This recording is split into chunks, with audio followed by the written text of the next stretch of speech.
Good afternoon, everybody. It's 12 o'clock. It's Tuesday, and it's episode number 5 of the State of Real Estate with Bayut's webinar series. Welcome to all of you. I hope that you're looking forward to getting some tips, tricks, ideas, information, strategies of maybe how you can look at your business and see the problems and see the solutions that are coming up. Today on the show, we've got some great news from Bayut. So we've got Haider Khan coming in, the CEO of Bayut. He's going to share some insights with you today, some information about what's been going on within the world of Bayut. And maybe talk a little bit about business really, and how business really should be looked at right now, and the struggles that people face, but also the opportunities that exist. On top of that, our further guests are, we've got Nazish Khan, he's the COO of Fidu Properties.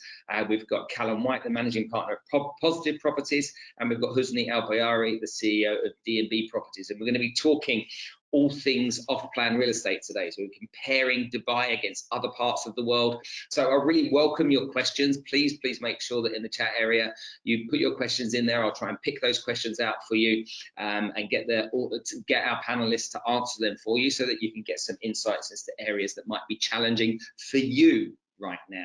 On top of that, there'll be a few polls, so look out for the polls where we'll be asking you questions about what you think, and so please look out for those and give us your answers. Press the buttons as quick as you can so we can get that information as quick as we can.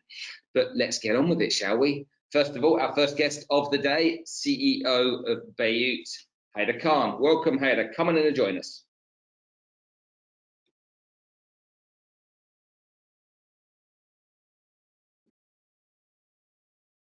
Good day, sir. How are you? Good afternoon, Spencer. I'm doing good. How are you? Yeah, very well indeed. Nice to see you. Obviously, Bayut have been in the news recently, so there's lots to talk about around that, I guess, and lots of people probably asking questions and trying to find out what's going on from the horse's mouth. So now I've got you. Maybe you can shed some light on that today. So I suppose, first of all, my first thing I need to say to you is congratulations. What a fantastic piece of news, such fantastic news for the region. No doubt you've been working on it for a long time. How did it come about? Thank you very much, Spencer. And a good day to everyone. Thank you for coming and being a part of this webinar. There's I think the news, just to make sure that everybody knows what's going on. So there was an announcement that was made a few days ago about a merger between ENPG, which is the parent company of Bayut, and OLX, some of the assets of OLX Group, which operate in the MENA and South Asia regions. And essentially, the assets that we're talking about are there's Dibizzle in the UAE, there's OLX in Pakistan, Egypt, Lebanon, and a few other countries in the Middle East. And so now ENPG is going to be operating these assets, and so it's certainly an exciting time in the history of the company. It's a very exciting time, I think, for generally for us and the region. And I talk about the region a little bit because we need more stories like this in the region, because we are all in a region that's from if you compare it to other parts of the world, the tech industry is in its early stages, and you need these kind of success stories so people actually come over here and contribute even more, and which creates more opportunities, which creates more jobs. So it's I think it's very positive if you look at it from that angle. Even if you look at it from kind of a real estate perspective, think about it this way, right? The more these kind of companies exist and flourish in the region, the more people are going to move here, the more they're going to need homes. So real estate itself is going to benefit, like other sectors are going to. And I think so. Very excited about that. Going forward in terms of, and I think it also shows confidence. Even in times like these, it shows confidence in Dubai, in UAE, and the broader region, where people are actually backing it up for future growth. If you take it out, like if you look out 2 years from now, or 5 years from now, or 10 years from now, a lot of the investors look at things from that horizon, and not so much from yes, sure, there's the day-to-day and we have to deal with it, but it's really the longer term outlook. And whether it's property, whether it's tech, whether it's infrastructure, it seems to be headed in the right direction. And I think these kind of things that when they happen show that trust. Look, it was, when it came out in the press, it was certainly very exciting news, plastered all over the headlines, $1 billion business, and at a time when everybody, or many people, are in fear, people are worried about their businesses, to get that kind of injection of positivity and positive news, for me, was very welcome relief. But maybe I can just take you back to the early days, because you were never a massive organization. You were many years ago, you were a small business owner, just like many people starting out and building that business. What did it feel like back then? There was this mountain to climb, I would suggest, wasn't there, to try and build your business? But you've gone so far. But I'm sure you can identify with those smaller companies out there now that struggled in the beginning. Yeah, so absolutely, and I think that's true for any business, right? I think all of the people talk about the big brands and wanted to work for the big brands, and your company is well known across the world. That's fine. It's a good thing, but the question, if you really think about it, if you actually trace their history, at one point they were a very small company. It was a couple of people who started it, maybe one person, maybe three people, and they grew it from there. And that road is not an easy road.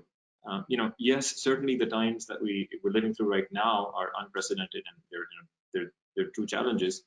But imagine, you're a small company in a sea of large companies. Life wasn't even that easy 2 months ago. So how do you make your place known and felt in that space?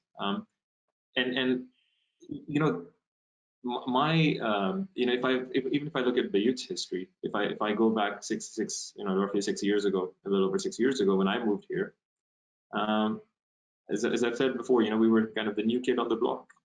Okay, our office was 3 people, 600 square feet.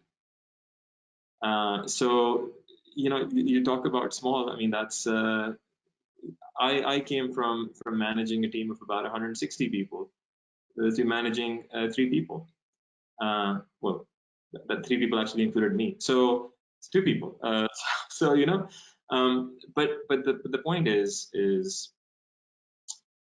the real question is, what are you setting your vision on? And if I were to talk to, and if I understand your question, if we're talking about the small businesses, if we're talking about the smaller agencies in our industry, how do you approach this situation? If you really think about it, you need to have an outlook of 4 or 5 years and beyond. If you just focus on tomorrow, while it's very important to do that from a day-to-day perspective, but you have to have some sort of a larger vision of where you want to take this. Now, once that's in place, the road is not an easy one. And if it's an easy road, then you're on the wrong road. It's just as simple as that. Even as a business, you have to operate things. Even as a tech company, you have to operate. You have to provide value to your clients. You have to go raise funds. You have liquidity that you have to manage and you have to see. No small business, whether it's a tech business or a real estate brokerage or any other industry, starts up with huge sums of cash. You don't. You slowly build success. And as you build success, you build investor trust that these guys are delivering on what they're saying, and you can go raise funds, you can go raise investment. So generally my take on these things is very simple. Look at the things that are in your control. The level of service you provide to your clients, the level of trust that you can have with them, that's in your control. That is what your today is. And how much can you really, do you want to leave anything in there that you look back and you say, okay, well, I didn't give it 110%. Focus on those things. If there's a $20 million villa being sold, if there's a 15 million, or 15 million dirham villa being sold, do you want to be the guy? You can be the guy. I don't think the size of the company matters. I think what you do, the relationship that you build with that client, is what matters. And you really have to look at these in a kind of from that angle, and then keep building on that. Success doesn't come overnight.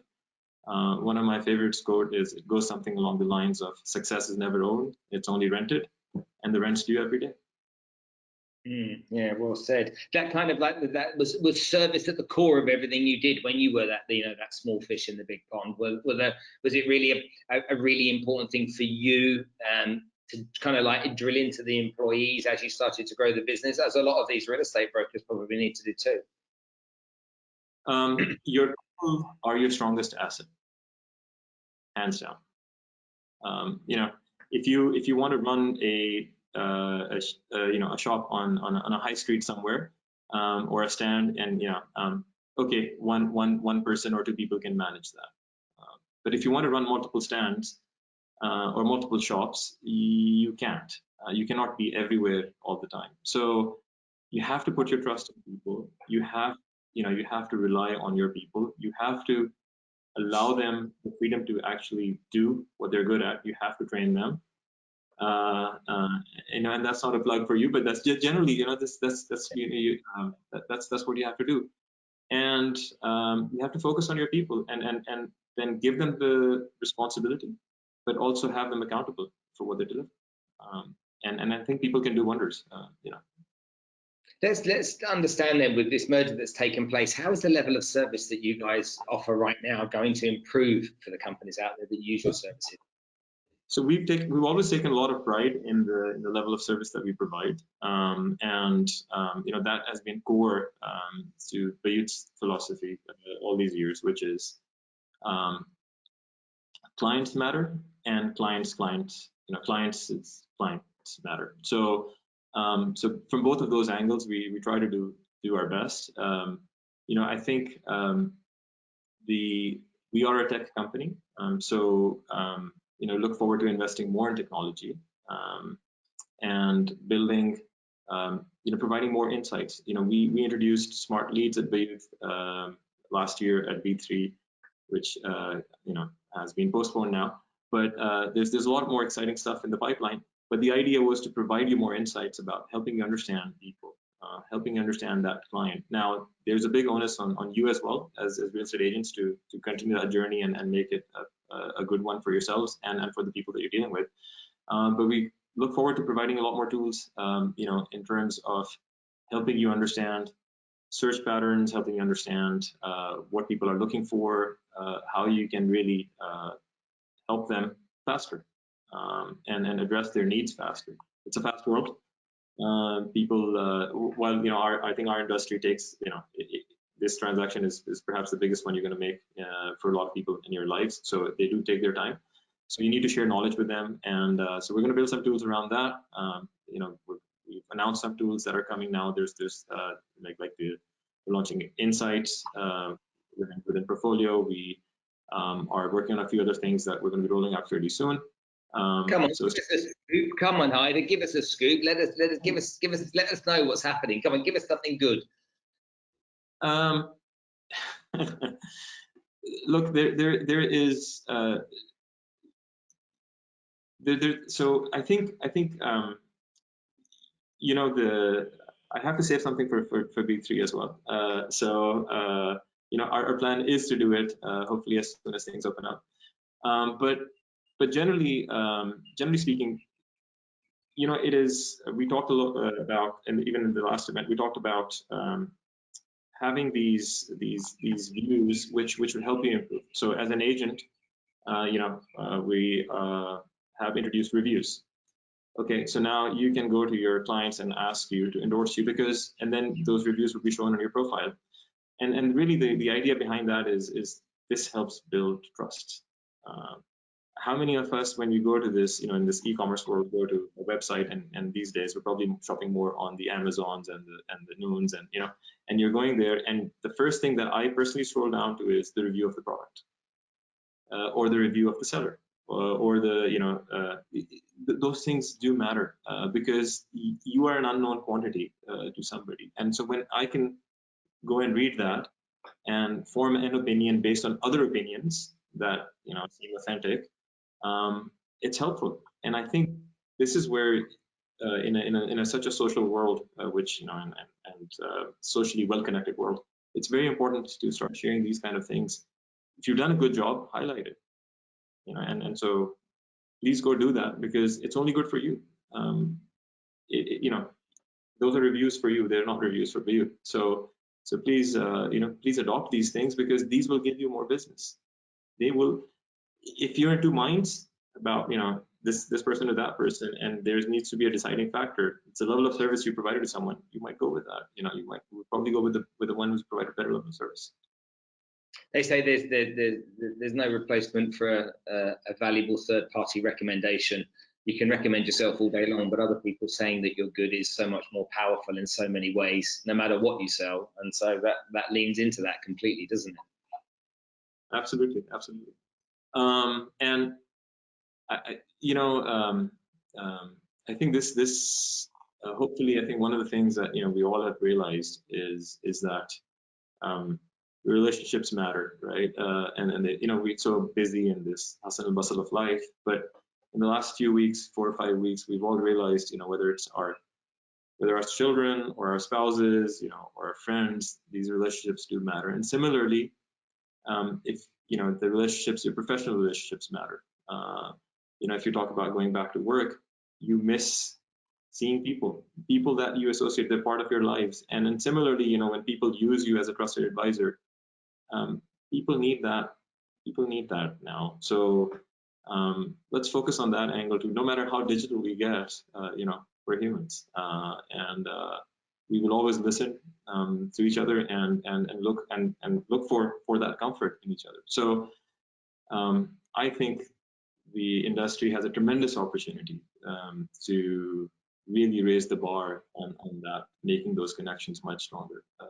And if anything, this should be a good reflection on. It actually will give you a lot of pleasure. I have been, even if I've been able to connect a little bit better with my kids, I am better for it. So, I think that's, if we take that forward and extend that to our clients, to our customers, it will pay back, guys. It will tremendously pay back. Just wait and watch. I have enough gray hair. It hasn't come from just spray painting it. So so we will get through this, but there's an opportunity. There's a tremendous opportunity for people in this, and for those who actually are looking to deal with it the right way, which is, I'm going to give it my 110%. You're going to be better for it in the days and years to come. Well, thank you very much for sharing some time. I know I've tried to grab a hold of you a lot of the time in the last week or so, and you've been busy, crazy busy over that period of time. I know you also mentioned that your daughter said, "Dad, can I have a hug? Because I probably won't see you for the rest of the day." So I know probably how busy you are. So rather than to keep you on here for any longer, first of all, thank you very much for your time. Ramadan Kareem to you. And thank you, Spencer. You've been wonderful the last 6 weeks. Holding these sessions and sharing your insights and helping people extract the best out of people. So really appreciate it, and really look forward to continue to do what we do. Once again, thank you, and thank you for everyone who's attending. Have a wonderful day. Take care of yourselves. Good stuff. Thank you very much, Haida, coming on the show. Okay, so Haida there giving us some insights as to what's happening with that great big merger that took place that was in the news. So nice to know what actually happened and the benefits that we're all going to get as a part of that, And so it's really important to lean into, because a lot of people will say, that's that question, what does that mean to me? And there's maybe some insights there for you to take something from. Don't forget to throw your questions at us today. It's really important that you do. I'm going to bring our other guests into the show. Whatever questions you've got, we want to hear from you. So please don't sit there and be shy. Get those questions typed out, and I'll make sure as many as I can get answered by the guys. Okay, we've got some real big hitters today. Okay, some people at the top of the off-plan industry, and so let's get them onto the show and get some questions from them. Don't forget, we've got some polls as well. We'd like you to get involved with that too. But without further ado, our first guest coming through on the show, okay, is Nazish Khan. He's the COO of Fidu Properties. We have then Callum White, who's the managing partner of Positive Properties, and we have Husni Al-Bayari, who is the CEO of DME Properties. So welcome on the show, guys. Nice to see you. Come on in. Excellent stuff. We've got you all here. Hi, Callum. Hi, Nazish. Hi, Husni. How are you? Hi, Spencer. Great. Ramadan Kareem. And to you too. You good, Nazish? You good? Husni, you good? Yes, Spencer. Hi. How are you doing? Good afternoon to everybody. Good stuff. Nice to have you on the show. So I'm going to throw some questions at you. Okay. A lot of people will know your brands, but they're leading the kind of like the off-plan world as far as I can work out. And I know many of the people within your industry. So congratulations for all of you on your success so far. I know it's challenging times, but yeah, definitely market leaders and definitely up there, probably with some good examples to show us about how to build a successful real estate business as well. So thanks for coming on the show. Okay, so today I want to talk about the kind of real estate market if we compare Dubai, okay, to other cities in the world, because there are other places in the world that, you know, at the end of the day, the money didn't disappear because of what happened recently. Money may be getting moved around, but real estate is one of those asset classes, you know what, that people just think they know and they understand. And because of that, the question for a lot of people now has got to be not if I should invest in real estate, but where is the best place to invest in real estate, based around a number of reasons, whether that's an ROI, whether that's a rental yield, capital appreciation, and all of these things. So hopefully throwing some questions at you all today, you can give us some insights and let our audience know. If people have got questions for us, please get them in the chat box now and we'll happily answer them for you. So I'll go around the room. Callum, you're the youngest, you're 25 years old. I can't even remember being 25 years old. You're half my age. Goodness sake, I'm 50 next week, so it's like having one of my kids on the show. You're so young. So well done on being an entrepreneur and being successful. Okay, so what have you noticed in the off-plan marketplace over the last few weeks, Callum? Has there been any trends? Anything changed? I mean, what we've noticed, Spencer, the big thing is we're finding that we have a bit of pull with developers right now. In all honesty, sales have slowed down. It's going to happen. It's going to happen because of what's going on. But right now, we're managing to tweak the payment plan. We're managing to turn around to the developer and say, let's spread it over this amount of years. Let's do this, let's do that. And we're getting a lot more flexibility. And at the same time, the developers we're working with, they've had to up the ante with whatever they're doing. They're having to do the virtual tours. They're having to make sure that they've got their marketing down to a T. And then we've got to follow on from that. If you weren't in the developers' offices making the videos of the show apartments or the show homes and getting those all out on your digital platforms, then you've missed out. And when the lockdown came, there was no way of doing that. So, you know, you had to be prepared. We've had a lot of people looking at the areas down by the expo sites, because even with it being delayed, they're now planning, at least it's going to be finished, everything's going to be done by the time it comes. You know, that could be a worry in some people's minds. Now, it's been moved a year forward, something people are looking at.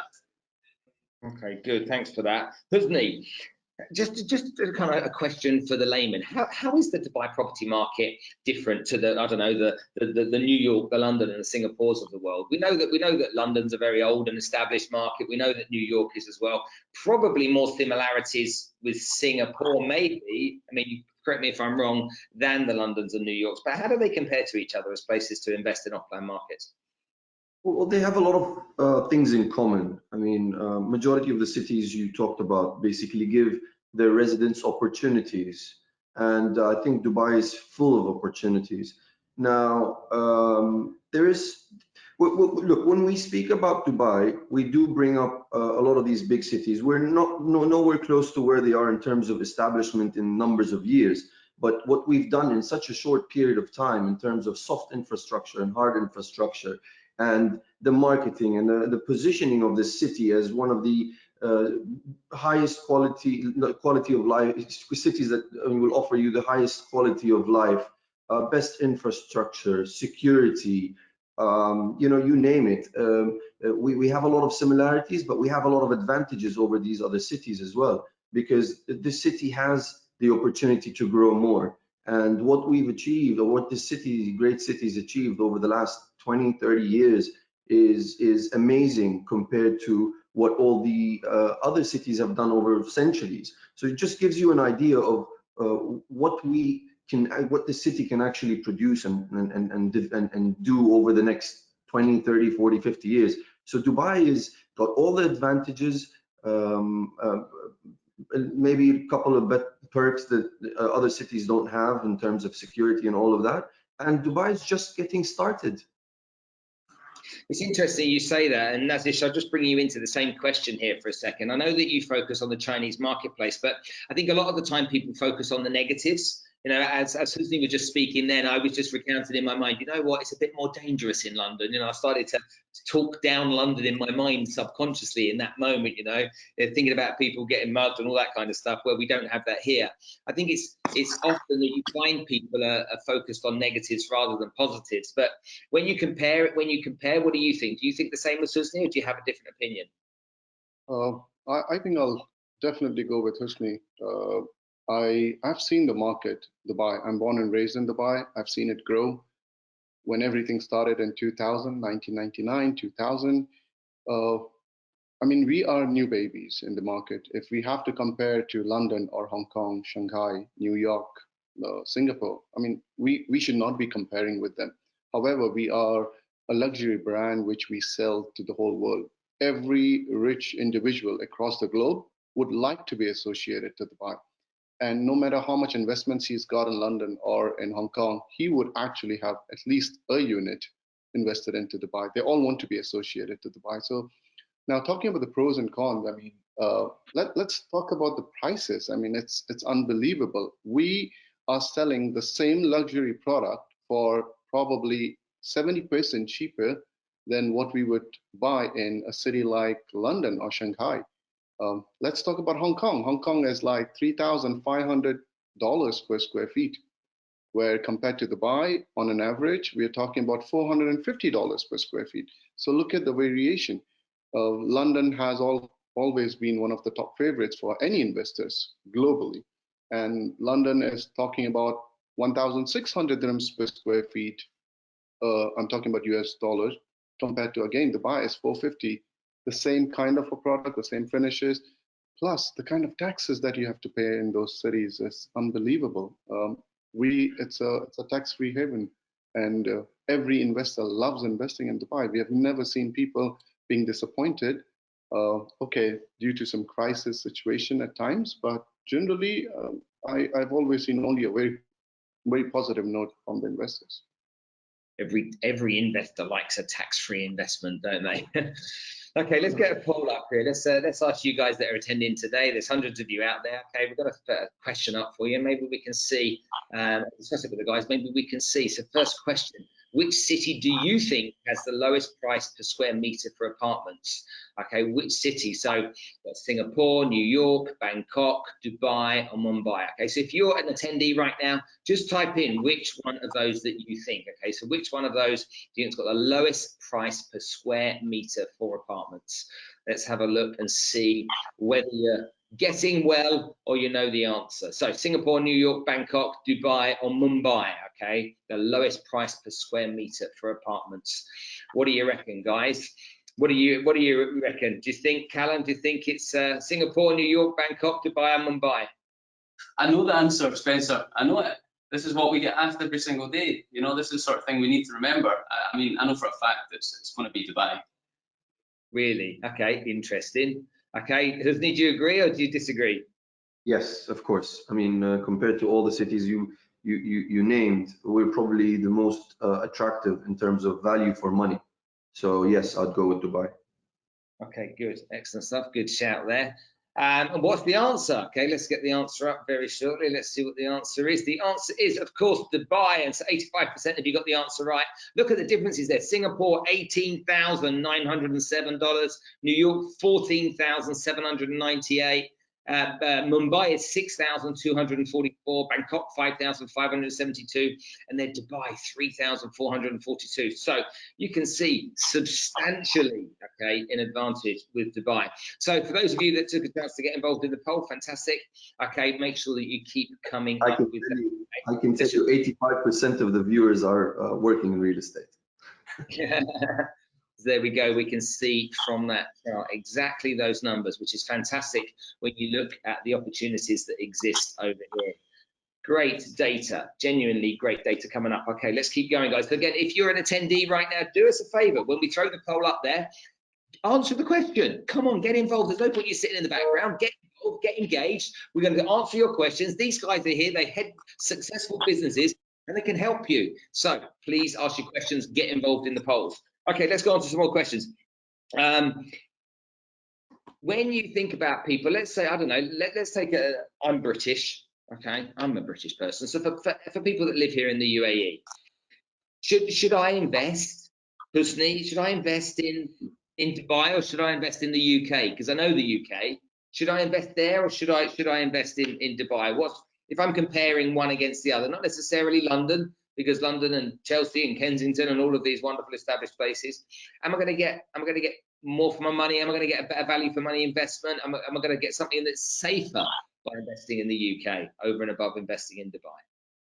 Well, these general questions don't usually help out much, because when we actually get a client that's asking this question, we actually go back and dissect what he really wants. So I'll be asking you a lot of questions. I'll be asking you, are you permanently working here? What sort of investments do you have in Dubai? What sort of investments do you have in London? So it's really not an easy question to answer generally like that. But there's so many different scenarios, and there's different opinions on how things will happen. Now, if you're comparing London to Dubai, I own both in London and in Dubai.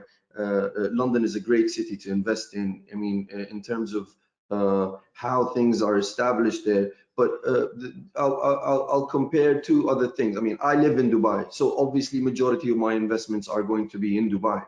Now, if I did not have faith in Dubai, I would have had majority of my investments, the same thing that I would do for myself, I advise my clients all around the world. But I do have a lot of faith in what Dubai has to offer. I mean, everyone needs to take into consideration that the last 5 years have been probably the worst 5 years this whole region has witnessed. I mean, we were on the verge of getting into World War III. We've been having geopolitical instabilities over the last 5 years. We've had ups and downs. We've had a war. We've had a corona. We've had a oil war. You name it. I mean, what we've witnessed over the last 5 years is something that we should all, take and not take for granted, because this is an unbelievable experience. And for Dubai to actually pull through and achieve numbers and transactions and sales to foreigners, not just only local people, international buyers from all around the world, from Asia, during the 5-year period that we've achieved, that we've been through in the last couple of years. I mean, we're a small company, but I think we're blessed, and we were very successful over the last 5 years. We've done a little bit over $1 billion worth of transactions, and we're just one company. So with all this taking place, and for all the brokers and all the developers achieving these great numbers, I think it tells me one thing, that when things are stable, yes, whatever you're buying now for 2,000 dirhams per square foot, or 1,500 dirhams per square foot, or as Kalam said, the expo site, they're selling at 600 dirhams per square foot. Do you know what 600 dirhams per square foot is? I mean, let's say the properties go down by 15-20%. You're still on the safe side, and 500, 600 dirhams per square foot is basically a giveaway. I mean, the plot costs about 200 dirhams per square foot, and the construction costs around 200 dirhams per square foot. So if you break things down like that, you really understand and appreciate that, yes, okay, we're going through a lot of bad times now, but if you position yourself now and stop thinking short term, investors need to stop thinking short term. No one buys a property to sell it on handover, or no one buys a property to flip it over 2 years. This doesn't exist. The only reason it happened before is because we did not have, there was no supply, and there was more demand than supply. And it goes down to basic economics in all of this. At this stage today, anyone who buys a property today in Dubai, potentially, and I'm very confident what I say, is like buying a property in the UK in the 70s. We own a couple of properties in Paddington that we bought at £60,000 in 1973. And now you can only imagine what they're worth right now. And they're old, and we refurbished it. So potentially, this is what I see happening for this great city. Nazis, talk to me about regulation. Do you think that, and be honest with me about this, because I really have a feeling that there's too much being built, and there continues to be too much being built, not much regulation. Do you agree? disagree? Do you have an opinion on that? Because it's a concern that you hear a lot of people mention, oversupply, and people can build willy-nilly. What do you think about that?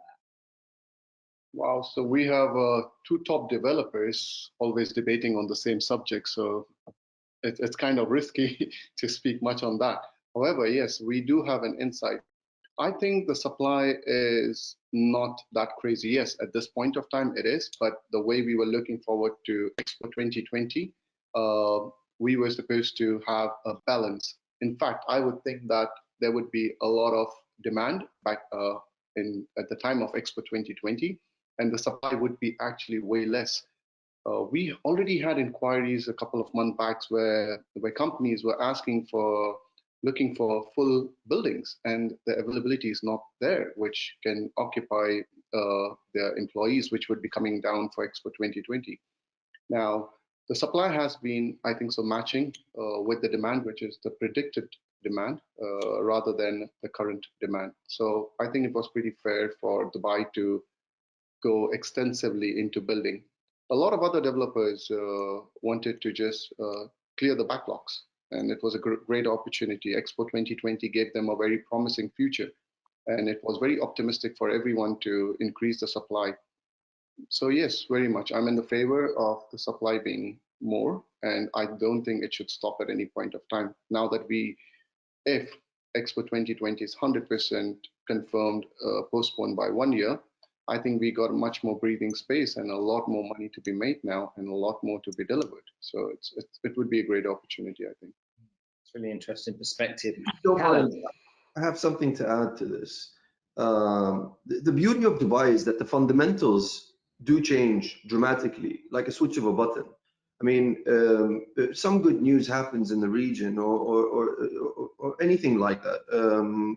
Maybe a discovery of a new gas reserve. You know, these things and all these things that happen can easily change the fundamentals of how things are in Dubai. Yes, we might at this stage have an oversupply, but you need to take into consideration how much of the population needs to increase to fill that supply out. If you take a look at, I'm not sure if these figures are accurate as today, but the last time I checked, there was a little bit over 600,000 units in total for all the off-plan. I mean, between all the developers' inventory. So if you take that number and you break it down and you understand the population of Dubai and how it increases and all of that, it's just we've slowed down because of what's been happening all around us, geopolitically, economically, all of this.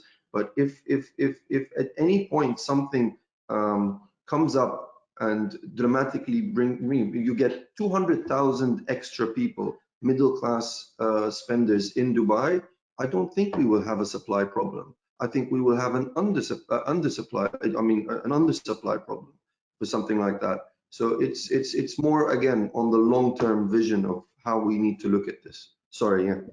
No problem. Callum, let's talk ROI. Okay, ROI properties, okay, return on investment. When it comes to the ROI and off plan, what are some of the advantages that we're going to get here? Do we talk ROI and relate it to Expo 2020? Do we talk ROI and because we know we've got people leaving as well, okay? Because there will be some people that leave Dubai, no doubt. Some industries are going to contract for sure, and so with people leaving, can we make a good ROI? You know, if we invest in the UAE. No, absolutely. So first of all, you can't focus it all on the Expo. It's something that's going to happen. Once, it's going to bring a lot of people here. It's going to fill some homes. But at the end of the day, it's not what you're going to base your buying a property on. It's just the Expo. There's more factors than that. But if you're going to compare it to the ROI of other countries, straight away, I mean, Edinburgh, where I'm from, you're going to get an ROI of 2-3%. Okay. In Dubai, you're still seeing ROIs 7-8%. And that's long-term rentals year to year. And then that's net, by the way. And then also, if you're looking at holiday homes, which right now, the thing is, you'd expect holiday homes to have stopped right now, but because people are having to extend their contracts, they're not sure what's going to happen, so on and so forth. People are moving into these holiday homes for a month, a couple of months here, 3 months there. You're finding that you're getting 12% returns if it continued at that rate. So when you are buying, what we always look at when we're selling off-plan properties is we'll look at the nearest comparable. So if I'm selling a project near downtown, I'll look at the one beds in downtown, and I'll look at the quality of the structure. I'll see how much it costs there. I'll think, right, this is a brand new project, where are we going to get the rent for it, and look at projections. We're usually looking at between 8 and 10%, I would say, is a good return. Obviously, it is a fantastic return, but for the Dubai standards, we're saying that's a good return, I'd say. That's my opinion on it. Compared to where I'm from, it's a huge amount. I mean, you're getting 4 times the return per year. Compared to London, you're never going to see a property go up. Sorry, you're never going to see a return of 8% per year. It's a just completely different market there. It's a very good for cash flow. Okay, good. Thank you for that. Let me just ask our attendees. I've got another poll coming up, guys. Let's ask you guys a question. Can we have another question, please? And let's get our audience to see what they think. What questions have we got coming up? Okay, there with us. Guys, get ready. Make sure that you're ready for the answers. You guys that are in the attendance here. Okay. Have we got a question, Sahar? Let's see what's coming up. Okay, we're just waiting at the moment. Let's see if something comes up shortly. Okay, here we go. Okay, so let's just have a think about the cities with the highest rental yields. The guys that are in attendance right now, all you guys out there, don't sit there back, get stuck in. Question is, which of these cities do you think has the highest gross rental yield? Is it Dubai, Los Angeles, Hong Kong, Mumbai, or Sydney? So is it Dubai, Los Angeles, Hong Kong, Mumbai, or Sydney? So which of these cities do you think has the highest gross rental yield? Okay, Dubai, Los Angeles, Hong Kong, Mumbai, and Sydney. Okay, so we've got people coming in with a poll at the moment. Press the buttons, make sure you make a choice, guys. You're in attendance there, get involved in this. Okay, I've got your questions coming in. I'll do my best to get asking those questions straight after this poll, and try and get as many of you involved in the conversation as possible. So what do we reckon? Oh, we've got some people thinking Hong Kong, some people thinking Mumbai and Sydney. Interesting numbers coming through here. Excellent stuff. Nice to see. Nice to see. Come on, give us it. If you don't know the answer, let's have a guess. Okay, let's see what the answer is. What is the answer? What has everyone said? Everyone said 77% have said Dubai. Okay, which cities? Okay, followed by Los Angeles and Hong Kong tying for 8%, Mumbai on 2%, and Sydney on 5%. So you can see there. Okay, which city do you think has the highest gross rental yield? Have we got the slide there so that we can show the slide? Get that up there, that'll be fantastic too. I've got your questions. I'll be happy to ask those questions right now. A whole bunch of people out there. Let's have a look. Have we got a slide? Here we go. Gross rental yield, Dubai. Okay, 10.05 to 10.68%. Oh, it's gone. Where are we? Let's get it going. Okay, excellent stuff. Los Angeles, 6% to 7.5. So Los Angeles is second. I wouldn't have thought LA, to be honest with you. Guys, would you have thought it was Los Angeles second? Nazis, what would you reckon? Hello. Nazis? Yeah, sorry, I just had someone intruding. No worries. Stay with us. Please. Stay with us. Would you have thought LA was number 2? No, not really. That has come as a surprise to me too. I'm surprised to see that, but definitely Dubai is 10.5. That's a great number. Yeah. Really good numbers to see. I didn't know that. My wild guess, not being a real estate guy, for sure would have been Hong Kong. Okay, and yeah, wouldn't have put Dubai. So well done, Dubai. Good stuff. Okay, let's move on. I'll try to take some questions. Because of the cost of construction. Yeah, Los Angeles, because of the cost of construction. It's better than the cost of construction in Sydney and Mumbai and Hong Kong. The land is expensive, but the cost of construction, they get a better value out of it there, and that's why they're second. Okay, we've got some questions coming through here. Callum, I'll ask you the question first of all. What's the projection for rent price decreases in the next 2 years? What do you reckon? I mean, they're going to go down for now, or they're going to sit there because right now we've not got a lot of an influx of people coming into the country. It's a hard time, but over the next 2 years, I would say once Expo hits, we're going to see, I believe, a huge amount of the empty units be filled. So I believe that's going to create a lot of demand. So I think for the next 6 months to a year, we're going to see a slow and steady decline, not a crazy amount, but just going to continue that way. And then after that, we're at the bottom, or almost the bottom of this trend. You know, every market in the world runs on a 7 to 10 year trend. It's still going to happen to Dubai. We're brand new. So I think that we're almost at the bottom of it, and then we'll start progressing back up with the help of Expo and the market stabilizing. Okay, good. Thanks for that one. Okay, Husni, a mega project's going to be put on hold. Are they going to be put on hold, these big projects? Depends on the developer, of course. Now, this city has an agenda. It needs to be built, whether the economy allows it or not. You know, they have visions, they have dreams and inspirations, and they're going to achieve it the best way they can. So yes, some developers will put their projects on hold, but the core developers who have associations with the government in any way, or what we would call anchor developers, these developers will probably be put under so much pressure not to be put in a position to hold or cancel or divert from the plans that they already have. So you might have delays on that level, but the projects will always be completed. And we are going to work hard for that as well. So we need to find more buyers for them. Nazis, here's one for you.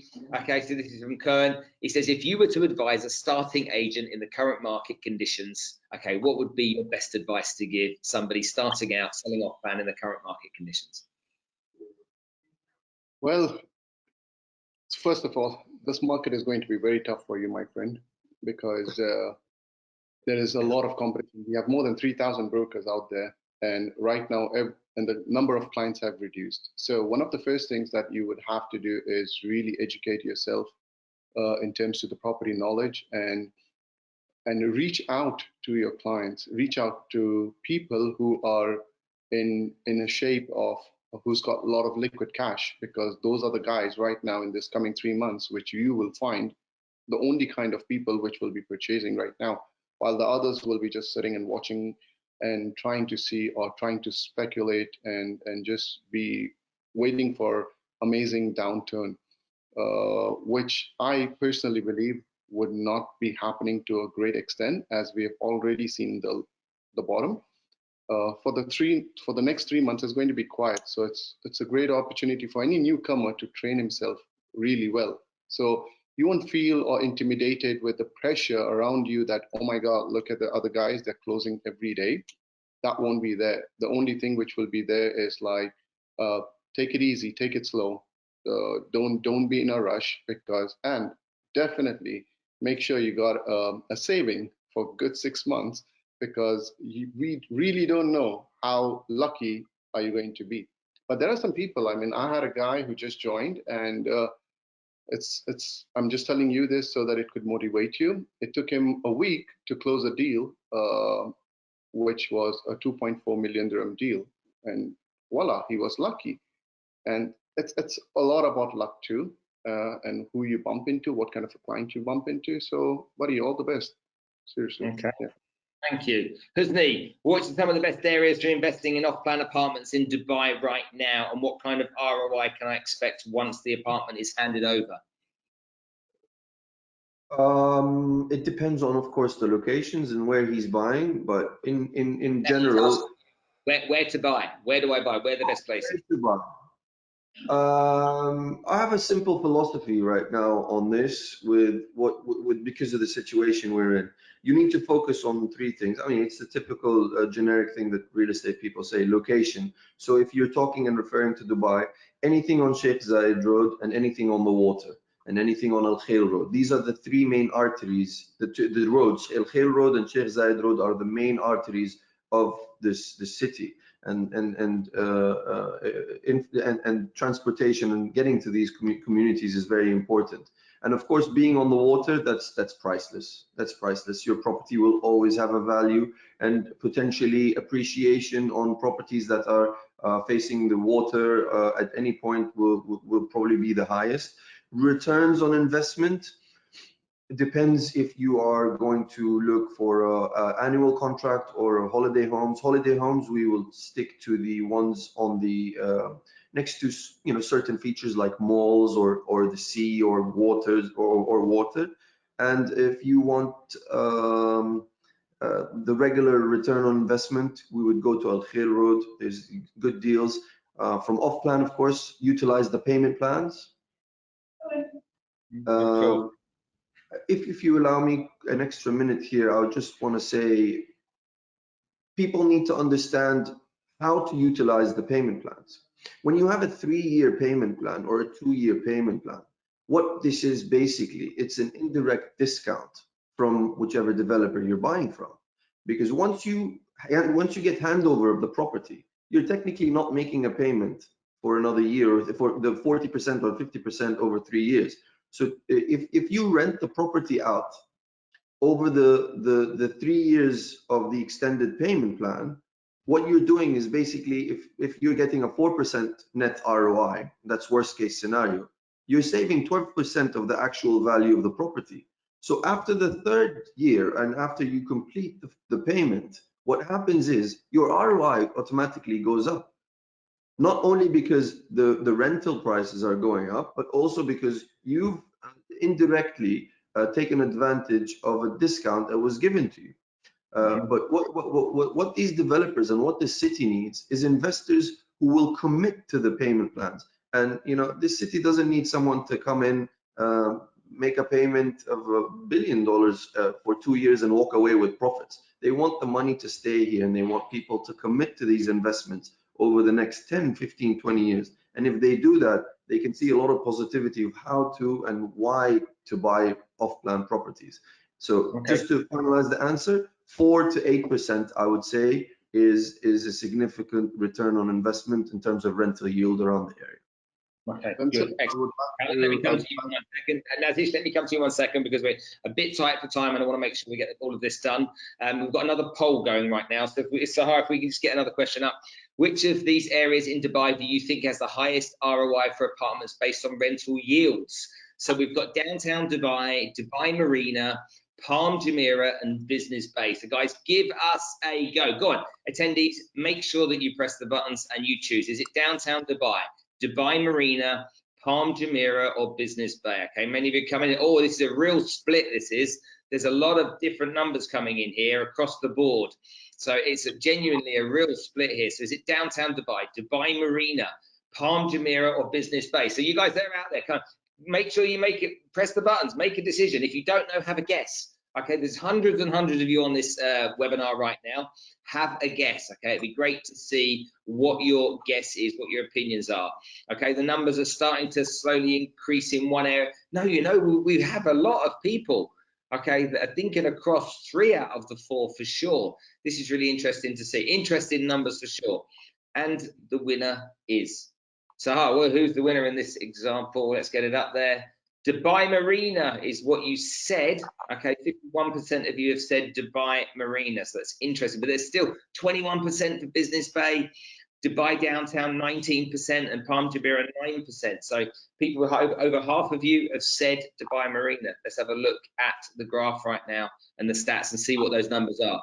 So let's get that graphic up on the screen, and we'll be able to see what the actual evidence tells us. The data holds it all. Have we got it, Sahar? Let us see. It'll be coming up fairly soon. Gosh, we've got so many questions today. Like literally, I have got hundreds of questions. Right, what have we got here? Let's have a go.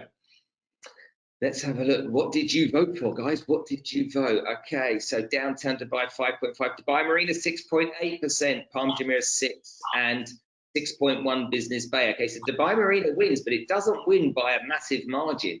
Okay, areas internationally. Okay, let's have a look at this as well. International City has the highest ROI in total, though. That's crazy, isn't it? You wouldn't have thought that. So, of the 4 choices, downtown, Dubai Marina, Palm Jumeirah, and Business Bay, Dubai Marina wins. But the highest ROI of any place in Dubai is International City. Goodness me, interesting stats. All right, thanks very much for that. Okay, Callum, do you agree with that? Yep, I do. Obviously, that's taking the average ROI, so that's taking into account the luxury products where you might see a bit less or you paid a bit more. I mean, I still stick by it should be 8%, or if you're looking for an investor, you should be always trying to get them around about that price. But definitely, I agree. Yep.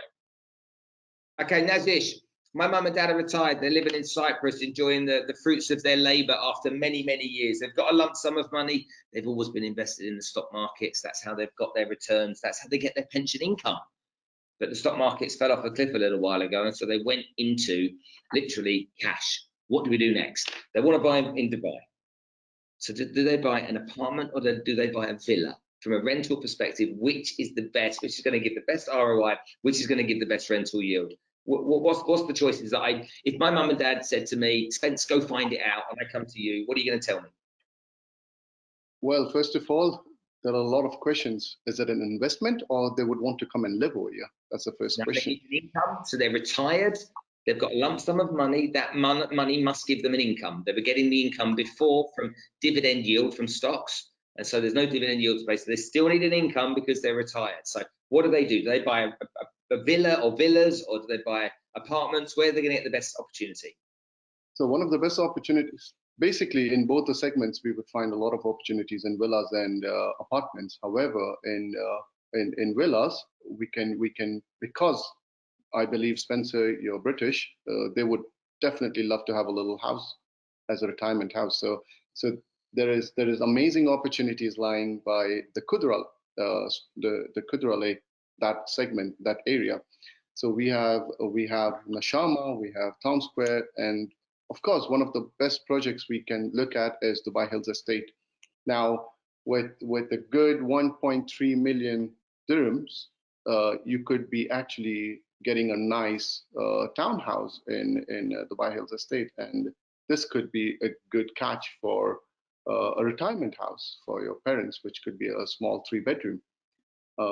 And if we talk about apartments, I would again say Dubai Creek Harbor would be one of the best choices. And let's say if you're talking a little bit restrained on the budget, I can give you a very good example. A JVC, like as an investment product, you can, coming back to what Husni also mentioned with ROIs, I can give you a very good example, which is like if a person has to buy a 1-bedroom for 500,000 with a payment plan of 50-50, which is post-handover payment plan of over 5 years. So the ROI for the first year is actually calculating to, let's say hypothetically, if given market conditions, we give 1-bedroom for 35,000 dirhams rent, which is the ongoing rentals in JVC. We are talking about 14% ROI for the first year, and the second year drops down to 10%, and so on. Gradually drops down to 5%. But there are great opportunities. So you can diversify, buy a nice house and buy a 1-bedroom or a 2-bedroom apartment for an investment purpose, and you can be having a great capital gain and good ROI, to be honest. Yeah.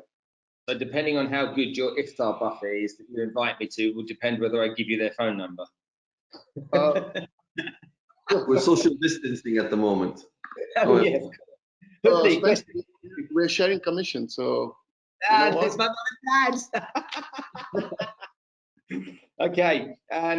Husni, which villa communities in Dubai are your buyers most interested in, and what kind of rental yield can they get? So villa communities, what are the ones that they're most interested in right now? Okay. Look, I would honestly go with the Dubai Hills community, obviously. It's basically everything Ammar did right in the last 20 years was put into that project. And everything Ammar has done wrong in the last 20 years with their developments has been improved and fixed and applied to that project.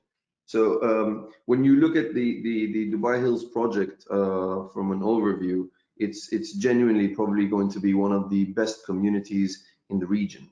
I mean, it's got everything you want: malls, high-end retail, the infrastructure, metros, fire stations, hospitals, schools, or the list goes on and on and on. And the way it's designed and the way they've looked at the details, and it gives an opportunity. Dubai Hills is a one-stop shop for all kinds of investors. The ones who want townhouses and the ones who want mansions, the ones who want apartments and the ones who want studios, the ones who want full buildings, or developers who want to develop their own plots. So it's a beautiful product for us agents to work on, because it gives you this big variety of options that we can look at. Now, other developers do also have outstanding communities, but I think Dubai Hills is probably the biggest one in terms of scale and in terms of facilities in it. So I would definitely say that we are speaking to our clients and advising them to look at certain products, and every time we're advising them on a community, Dubai Hills is on the top of the list. All right, good stuff. Let's get another poll going, guys. Another question. Sahar, have you got a question for us? Okay, which of these areas offer the best ROI for villas in Dubai? Callum, listen up. Okay, which of these areas offer the best ROI for villas in Dubai? Guys that are attendees here today, listening to this or watching this webinar, what is your answer? Arabian Ranches, The Springs, Jumeirah Village Circle, or the Villa Project? So which of these areas offers the best ROI for villas in Dubai? Arabian Ranches, The Springs, Jumeirah Village Circle, or the Villa? And again, a big spread across there. Make a decision and vote, everybody. Make a decision and vote. What do you think? Okay, come on, get involved, get stuck in. There's no point you sitting in the background doing other things while you're here. Get the most out of this. We've got experts that are here on this webinar, okay, that are sharing their very valuable information and very valuable time as well, to try and educate you and give you ideas, okay, and information that can help you be a better agent, a better broker. Let's have a look at the numbers coming through. It's really, really close. Wow, it's really close. Okay, which one is it? Goodness me, that is so close. Wow, Arabian Ranches, The Springs, Jumeirah Village Circle, or the Villa Project? Okay, let's have a look. Okay, what are the answers? Callum, you ready for this? Arabian Ranches, I think 32%. Jumeirah Village Circle, 32%, tied. The Springs, 28%, and the Villa Project, 8%. So Arabian Ranches and JVC. Let's have a look at that. I want to know what the answers are now. Oh, what do you reckon, Callum? What's your guess? I think it's JVC, mate. I think it's JVC. Oh, if he gets it wrong, I'll embarrass myself. Arabian Ranches, The Springs, JVC wins. Wow, 6.5%. Okay, that's an interesting stat. That was very close, you know. A really interesting stat. But the Villa is higher than I thought it would be. Okay, the Villa is higher than I thought it would be. Okay, JVC is the highest ROI in the top 10 areas to buy in Dubai. That's really interesting. Do you know what? I've been in Dubai for 15 years. I don't think I've ever been to JVC. Never lived. I don't think I've ever been there. If I jumped in the car with you, I wouldn't know how to get there. It's a beautiful community. Is it? It's got a lot of work to be done in it, but once it's complete again, it's going to look really nice. It's going to add another skyline, nice location to Dubai. Good stuff. Okay, final thoughts, guys, as we come to the end of the hour. Okay, I'll start with you, Callum. Just your final thoughts, please. First of all, have you enjoyed being on the webinar today? Absolutely, it's been a fantastic experience. Thanks for having me alongside, and great to speak to you guys. Okay, final thoughts then. What do you think would leave your final notes? I think that right now it's a time for brokers to keep pushing on. Don't sit back and think that things aren't happening. Use Bayut and all of its tools to as much of it as you can. They're always here to help us. And otherwise, just realize there's lots of deals happening in this industry, and if you're not part of them, then you're wasting your time. You should need to be sitting thinking, if he can do it, I can do it. If someone can do it, you know, we've all got the same tools, got a phone, got contacts, get in touch with everyone and make things happen. All right. Excellent stuff. And that is your final thoughts. Well, to all the fellow brokers who are watching this, I would like to please request you guys one small thing. Please be positive. Dubai is not in crisis. Please be positive. It's not the clients who's going to create the downfall of this market. We had witnessed a great downfall back in 2008 and 2009, and predominantly it was because of the brokers, because we guys went up to the clients and said, you know, guys, come on, sell it at a cheaper price. We created a crazy thing out there. Please don't let it happen again. We all need to be super positive, speak positive words. Whenever clients speak to you about negativity, do not encourage that, do not pass it on, and do not compete right now, because it's going to be pretty challenging to lock down those transactions. One other thing I would like to tell you guys, if anyone is going to speak to you negatively, you can always say one small thing. Dubai real estate can get sick, but it will never die. You know what? The rulers of this country are so strong. They have planned it all. They know it all. It's a matter of one Panadol to Dubai real estate, and it will be back in action. Trust me. Fantastic, fantastic. Thank you, Naresh. And final words from you, Husni. Okay. We did our. I'm gonna share with you guys what we did last end of month meeting for April. transactions weren't high, but we did close transactions. And to the people who closed transactions in the month of April, I told them one thing. We are going through the craziest times this generation or any generation has seen. This is war at a different phase or whatever you want to call it. This is probably one of the hardest times, and we will not see this after this recovers for another decade or two maybe. So whoever actually managed to close a deal, even if it's a 1 million dirham deal in the month of April and the month of and in the last couple of months, I see it as a 100 million dirham deal, and it shows how much determination and how much positive attitude and how much hard work these guys actually put into closing those deals. So to end it, keep your heads up. This will be over soon and we'll be back to business. And I salute all the agents and all the brokers and all the team or the business owners who wake up not expecting a salary from anyone, taking the world head on, dealing with it positively with the right attitude, and making something out of it for themselves and for their loved ones. So the opportunities are there. Keep your head up and keep moving. Thank you very much indeed. Thanks for having you on the show today, Callum White. Okay, fantastic to have you. Husni Al-Bayari and Nazish Khan. Thanks for coming on the show, sharing your insights. It's been great having you on here. Okay, please, please, please don't be strangers. We'd love to see you again. Ladies and gentlemen, hopefully you've enjoyed episode number 5 of the State of Real Estate with Bayut. Next Tuesday, we'll be back with episode 6. What would you like to learn? Who would you like on the show? Who do you think can bring value, okay, that can help you in your journey as a real estate broker or a real estate agent? Remember, times are tough, but tough men work in times that are tough. They are the guys that push forward. So work on your skills, develop your ability to be able to bring better service to the marketplace, work harder at building relationships with your client, focus on learning as much as you possibly can. Now is a great time to study and improve your game. Remember, if you don't keep improving, there'll be other people that chase after you and overtake you. Guys, thanks very much for your time today. Lovely to see you. Bayut, thanks for putting on a great event. Ramadan Kareem. Take care. Bye-bye. Bye-bye.